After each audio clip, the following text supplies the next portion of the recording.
तो सबसे पहले हमने एचपी हिस्ट्री सोर्सेस के बारे में देखा था, बड़े अच्छे तरीके से डिस्कस किया था। उसके बाद हमने एचपी माइग्रेशंस के बारे में देखा कि कौन से लोग सबसे पहले आए, उसके बाद कौन से आए एंड सो ऑन। अब क्रोनोलॉजिकली हम देख रहे हैं एचपी जनपदास, जो महत्वपूर्ण जनपद रहे हैं हिमाचल में। ठीक है, यहाँ से भी 1 या 2 क्वेश्चंस पक्के होते हैं हर परीक्षा में। अगर मैं इन महत्वपूर्ण जनपदों की बात करूं तो त्रिगर्त हो गया, औदुम्बरा हो गया, कुलुता हो गया, कुनिंद या फिर कुलिंद, उसके बाद युद्ध्या हो गया जिसे हम युगांधर भी कहते हैं। तो ये सब आपको पढ़ने पड़ेंगे और पेड वीडियोस आपको बिल्कुल फ्री में मिल रहे हैं ताकि आप अच्छे से तैयारी कर सकें। तो चैनल को ज़रूर सपोर्ट करिए, वीडियोस को लाइक करो, अपने दोस्तों के साथ शेयर करो। बाकी जो भी आपके डाउट्स हों, क्वेरीज हों, क्वेश्चंस हों, कोई फीडबैक हो, वीडियो के लास्ट में आपको हमारा व्हाट्सएप नंबर मिलेगा, ज़रूर मैसेज कर देना। तो सबसे पहले दोस्तों आप 2 व्यक्तियों के नाम याद रखना, एक तो कात्यायन हैं और दूसरे पाणिनि। पाणिनि के बारे में तो आपने सुना भी होगा, हज़ारों बार यहाँ से क्वेश्चंस आ चुके हैं। लेकिन दोस्तों दूसरे जो हैं कात्यायन, इन्होंने भी जो जनपद होते हैं बेसिकली इन्हें 2 टाइप्स में डिवाइड किया हुआ है। एक ऐसे जनपद होते हैं जिनमें एक राजा होता है, जैसे हम मोनार्कियल या फिर एक राजा कहते हैं, और दूसरे जनपद जो होते हैं उनमें रिपब्लिकन या फिर गणतंत्रीय प्रणाली जो है देखने को मिलती है। और इनमें ये जो एक राजा हैं इनको निगलेक्ट करो। इम्पोर्टेंट कौन से हैं? रिपब्लिकन्स यानी कि गणतंत्रीय। इनमें हमें बेसिकली त्रिगर्त, औदुम्बरा, कुलुता, कुनिंद, युद्ध्या ये देखने को मिलते हैं। और ये याद रखना कि पाणिनि ने किस किस जनपद को क्या क्या बोला। फॉर एग्जाम्पल अयुद्ध, जीपी संघ, पाणिनि ने इन्हें बोला है, तो यहाँ से क्वेश्चंस बन जाते हैं। और कौटिल्य, जिसे हम आम नाम से चाणक्य के रूप में जानते हैं, तो इन्होंने जो दोस्तों जनपद हैं यानी कि जो रिपब्लिकन्स हैं उन्हें शस्त्रोपाजी भी बोला हुआ है। तो यहाँ से प्रीलिमिनरी एग्ज़ाम में क्वेश्चन बन सकता है कोई भी, या फिर किसी मेन एग्ज़ाम में ऐसा क्वेश्चन आ सकता है कि हिमाचल प्रदेश में जो भी जनपद रहे हैं उनके बारे में कुछ वर्ड्स में लिखो। तो आपको ये सारी चीज़ें बतानी पड़ेंगी। अब दोस्तों ये जो जनपद हुआ करते थे हिमाचल में या फिर ओवरऑल इंडिया में बात करूं, 16 महान जनपद थे। तो इनकी कुछ एक विशेषताएं होती थी, फीचर्स हुआ करते थे। इनमें पहली बात अपना संविधान होता था। इसका मतलब ये होता है कि कुछ एक जो कानून वगैरह हैं ये प्रॉपरली फॉलो किए जाते थे इन जनपदों के द्वारा। उसके बाद आपको ये देखना है आज के समय में जो लोकसभा है या राज्यसभा, ये उस टाइम ही इंट्रोड्यूस हो चुकी थी।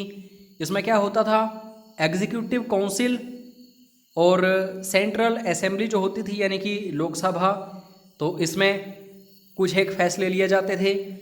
और साथ में दोस्तों एक ऐसी परिषद हुआ करती थी जो कि एक्सपीरियंस्ड उसमें लोग हुआ करते थे जिनकी उम्र काफ़ी ज़्यादा है।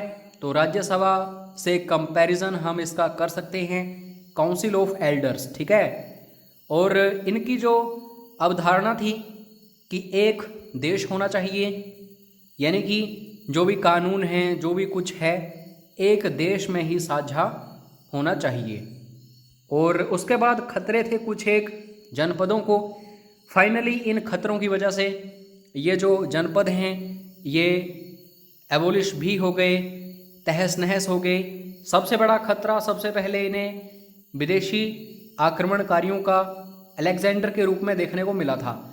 आप कभी भी मौर्य साम्राज्य के बारे में पढ़ते होंगे तो आप अलेक्जेंडर के बारे में भी देखते होंगे। अगर अलेक्जेंडर नहीं आता तो मौर्य साम्राज्य भी नहीं बनता।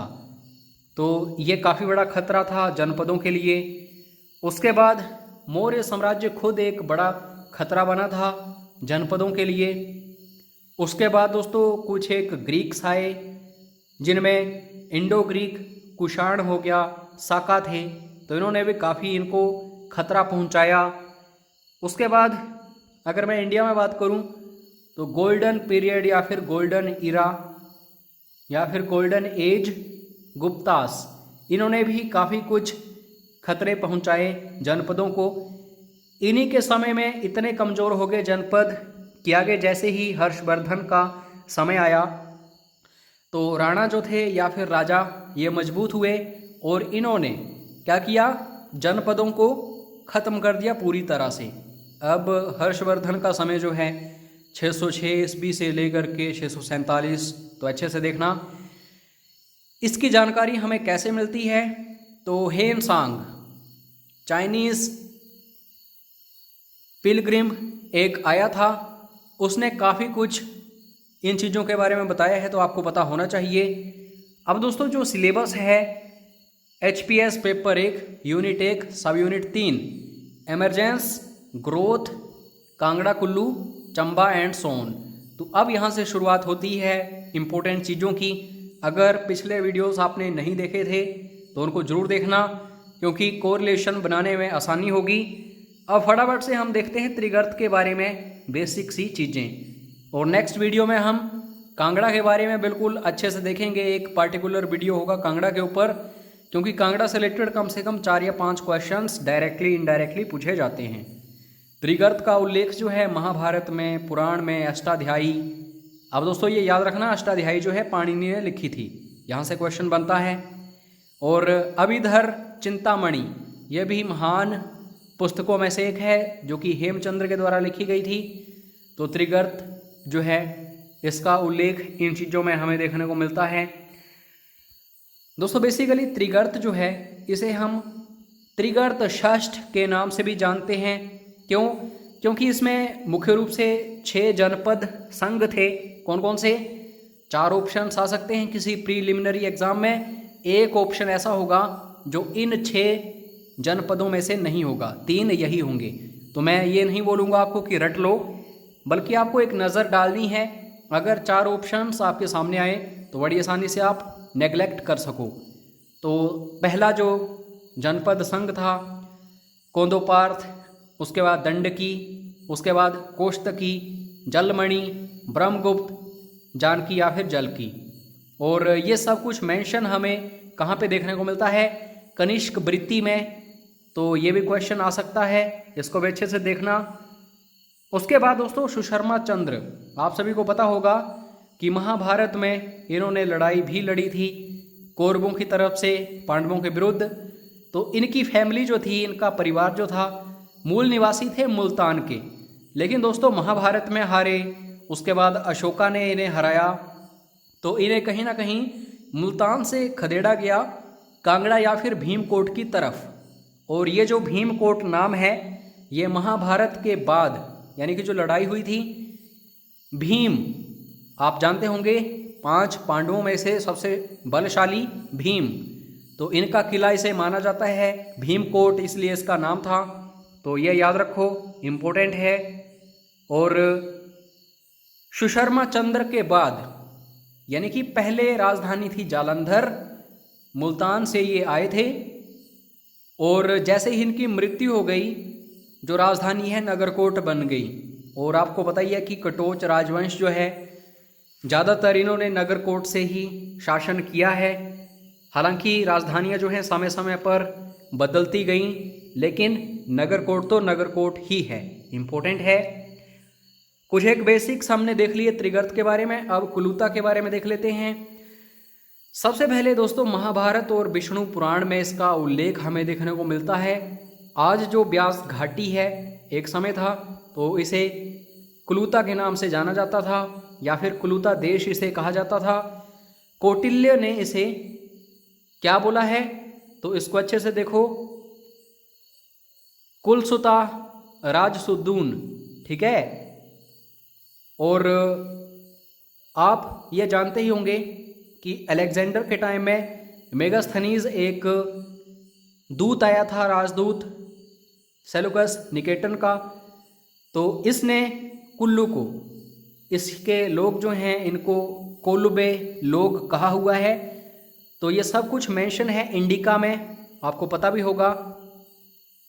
उसके बाद कुलोत्पीठ जो है, इसमें ब्रह्म पुराण जो है ये काफ़ी कुछ बयां करता है। इनफैक्ट हम पूरा नाम देखें, कुलोत्पीठ महात्म्य, तो यहाँ से भी क्वेश्चन आ सकता है प्रीलिमिनरी एग्जाम में।